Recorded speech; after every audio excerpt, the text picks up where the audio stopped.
বিসমিল্লাহির রহমানির রহিম। তিন ব্যক্তির ইখলাসের ঘটনা। আব্দুল্লাহ ইবনে ওমর রাদিয়াল্লাহু আনহু থেকে বর্ণিত, তিনি বলেন, আমি রাসূলুল্লাহ সাল্লাল্লাহু আলাইহি ওয়াসাল্লামকে বলতে শুনেছি, তিনি ইরশাদ করেন, তোমাদের আগে বনী ইসরাঈলের যুগে তিন ব্যক্তি একদা সফরে বের হলো। চলতে চলতে রাত এসে গেল। তারা রাত কাটানোর জন্য একটি পর্বত গুহায় প্রবেশ করলো। কিছুক্ষণ পরই একটি বড় পাথর উপর থেকে গড়িয়ে নিচে এসে গুহার মুখ বন্ধ করে দিল। এতে তারা দেখলো, এই বিপদ থেকে বাঁচার একমাত্র উপায় হচ্ছে যে তোমরা তোমাদের নেক আমলগুলোকে উসিলা বানিয়ে আল্লাহর কাছে দোয়া করো। সুতরাং তারা স্ব আমলের উসিলায় আল্লাহর কাছে দোয়া করতে লাগলো। প্রথমজন দোয়া করলো, হে আল্লাহ, তুমি জানো যে আমার অত্যন্ত বৃদ্ধ মা বাবা ছিল এবং আমি সন্ধ্যাবেলায় সবার আগে তাদের দুধ পান করাতাম। তাদের আগে স্ত্রী, ছেলে মেয়ে ও কৃতদাসদাসী কাউকে পান করাতাম না। একদিন আমি ঘাসের খোঁজে দূরে গেলাম এবং বাড়ি ফিরে দেখলাম মা বাবা ঘুমিয়ে গেছেন। আমি সন্ধ্যার পর দুধ দহন করে তাদের কাছে উপস্থিত হয়ে দেখলাম তারা ঘুমিয়ে আছেন।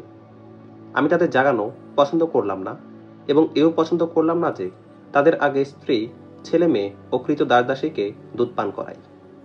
তাই আমি দুধের বাটি নিয়ে ঘুম থেকে জাগার অপেক্ষায় তাদের শিয়রে দাঁড়িয়ে থাকলাম। অথচ শিশুরা ক্ষুধার তাড়নায় আমার পায়ের কাছে চেঁচামেচি করছিল। এভাবে ফজর উদয় হয়ে গেল এবং তারা জেগে উঠল। তারপর তারা নৈশ দুধ পান করল। হে আল্লাহ, আমি যদি এ কাজ তোমার সন্তুষ্টি বিধানের জন্য করে থাকি, তাহলে পাথরের কারণে যে আমরা গুহায় বন্দী হয়ে আছি, এ থেকে তুমি আমাদের উদ্ধার করো। এ দোয়ার ফলস্বরূপ পাথর একটু সরে গেল, কিন্তু তাতে তারা বের হতে সক্ষম ছিল না। অতঃপর দ্বিতীয়জন, হে আল্লাহ, আমার একটি চাচাতো বোন ছিল। সে আমার কাছে সব মানুষের চেয়ে প্রিয়তমা ছিল। অন্য বর্ণনা মতে আমি তাকে এত বেশি ভালোবাসতাম যত বেশি ভালো পুরুষরা নারীদেরকে বাসতে পারে। একবার আমি তার সঙ্গে কুকর্মের ইচ্ছা করলাম, কিন্তু সে অস্বীকার করল। পরিশেষে সে যখন এক দুর্ভিক্ষের কবলে পড়ল, তখন সে আমার কাছে এলো।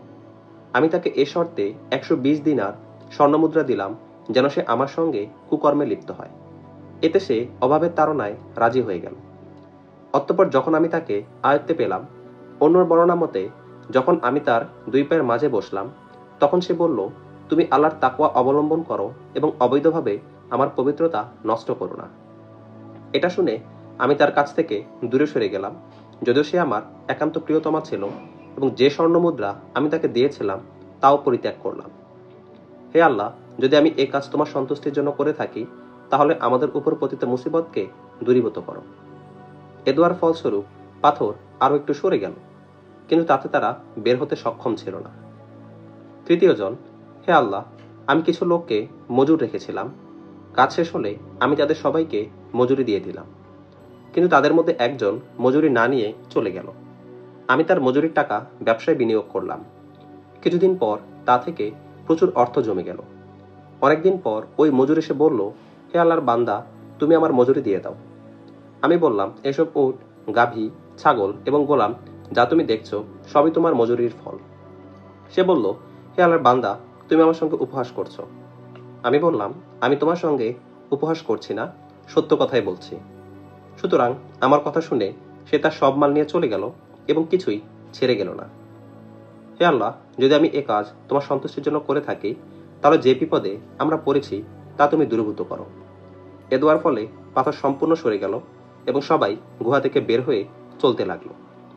হাদিসটি বুখারী শরীফের 2272 নম্বর হাদিস এবং মুসলিম শরীফের 100 নম্বর হাদিস এবং হাদিসটির মান সহিহ।